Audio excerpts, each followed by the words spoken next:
నమస్తే, welcome to story board.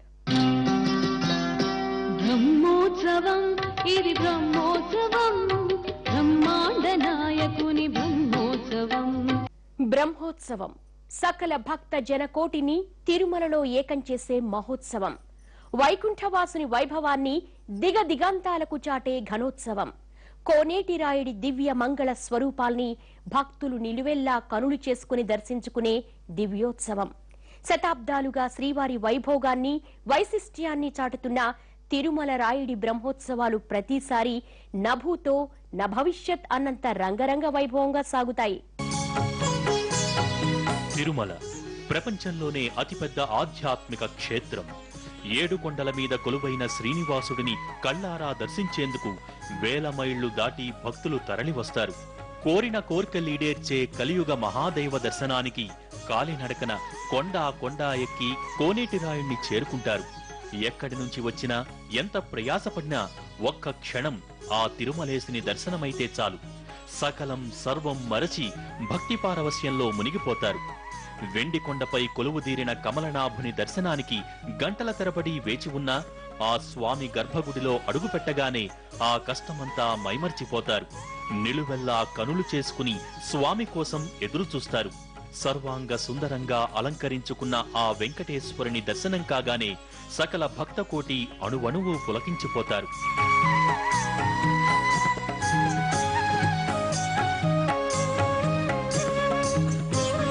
తిరుమలేశుని రంగరంగ వైభవం ఆద్యంతం సర్వశోభాయమానం. అఖిలాండ కోటి బ్రహ్మాండ నాయకుడు భక్తుల పాలిట కొంగు బంగారం ఎలమి కోరిన వరాలిచ్చే తిరుమలేశుని దర్శనం కాగానే ఎంతటి వారికైనా మరోసారి దర్శనానికి రావాలన్న తలంపు క్షణాల్లో కలుగుతుంది. అంతటి వైశిష్ట్యమున్న పవిత్ర పుణ్యక్షేత్రం తిరుమల. ఆ తిరుమలేశుని ఆలయం నిత్య కళ్యాణం పచ్చతోరణంగా అనుదినం కళకళలాడుతూనే ఉంటుంది. ఆ స్వామివారి దివ్య వైభోగాన్ని భక్తులకు కటాక్షించే బ్రహ్మోత్సవాల సమయంలో తిరుమలలో అణువణువు భక్తి పారవస్యంతో పులకించిపోతుంది.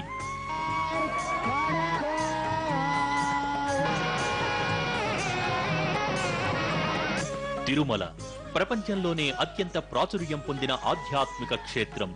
తిరుమలలో ప్రతిరోజు బ్రహ్మోత్సవమే. ఆ దేవదేవుని దివ్యమంగళ స్వరూపాన్ని కనులారా చూసిన ప్రతి భక్తుడు అనంత పారవస్యాన్ని పొందుతాడు. తిరుమలేశునికి ప్రతిదినము బ్రహ్మోత్సవమే అయినప్పుడు బ్రహ్మోత్సవాల పేరిట 9 రోజులు ఈ ఉత్సవాలెందుకన్న ప్రశ్నలు అక్కడక్కడా వినిపిస్తూనే ఉంటాయి.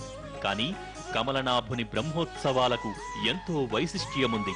బ్రహ్మాది దేవతల కోర్కెపై కలియుగ దైవంగా వెలసిన ఆ వెంకటేశ్వరుడు వకుళాదేవికి కన్యామాసం శ్రవణ నక్షత్రం రోజున ఆవిర్భవించినట్టు ఆగమశాస్త్రం చెబుతోంది.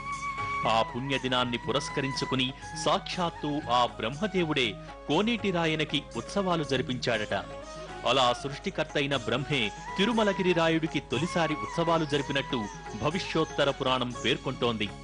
ఇలా బ్రహ్మదేవుడే స్వయంగా ఆరంభించిన ఉత్సవాలు కావటంతో ఇవి బ్రహ్మోత్సవాలుగా వినుతికెక్కాయన్నది ప్రతీతి.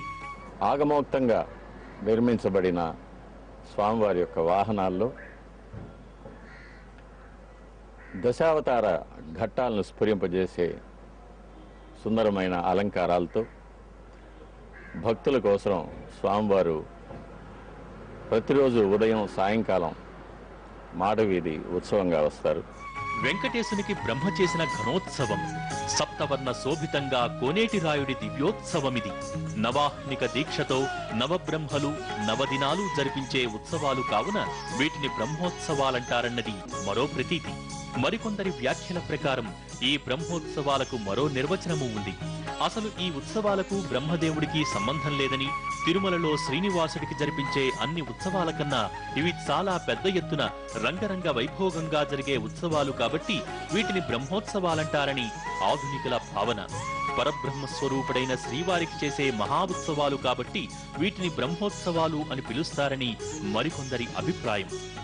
ఎవరి భావం ఎలా ఉన్నా, ఏ శాస్త్ర వివరణం ఏం చెప్పినా నిత్యాలంకరణ శోభితుడైన శ్రీనివాసుని దివ్యమంగళ స్వరూపాన్ని 9 విభిన్న వాహనాలపై ఊరేగించేటప్పుడు కనులారా వీక్షించడమంటే భక్తులకు కోటి వరాలు ప్రాప్తించినంత ఆనందం. అందుకే స్వామివారి బ్రహ్మోత్సవాలకు ఎక్కడెక్కడి నుంచో భక్తకోటి తరలి వస్తుంది. ఈ ఉత్సవాలు జరిగిన 9 రోజులు తిరుమల భక్త పరమాణువులతో నిండిపోతుంది. నమో వెంకటేశాయ. బ్రహ్మోత్సవాలలో ఇక్కడికి వచ్చే భక్తులకు దర్శనం కన్నా గ్యాలరీలో కూర్చొని స్వామివారి వాహన సేవలను తిలకించి పునీతులు కావడమే ప్రథమ కర్తవ్యం. కాబట్టి దర్శనం మీద తిరుమలకు వస్తున్న భక్తుల సంఖ్యలో ఒత్తిడి ఉండదు. అయినా కూడా భక్తులు ఎవరైతే దర్శనం ఆశిస్తారో వారికి ఇబ్బంది కలగకూడదని మనం విఐపి బ్రేక్ దర్శనాలు మొదటిగా ప్రోటోకాల్ విఐపీలు మాత్రమే పరిమితం చేస్తాం. అందువల్ల సమయం తగ్గుతుంది. నానా దిక్కులెల్లా నరులెల్లా వానలలోనే ఒత్తురు కదిలి అంటూ పదకవితా పితామహుడు అన్నమయ్య వర్ణించినట్టు ఆద్యంత సప్తవర్ణ శోభితంగా సాగే ఈ ఉత్సవాలను తమ జీవితంలో ఒక్కసారైనా కనులారా వీక్షించేందుకు తండోపతండాలుగా వచ్చే భక్తజనకోటి స్వామివారి వైభోగాన్ని తిలకించి పులకించిపోతుంది. ఉదయాచల నిర్వాహక నిజ సర్వ ప్రబల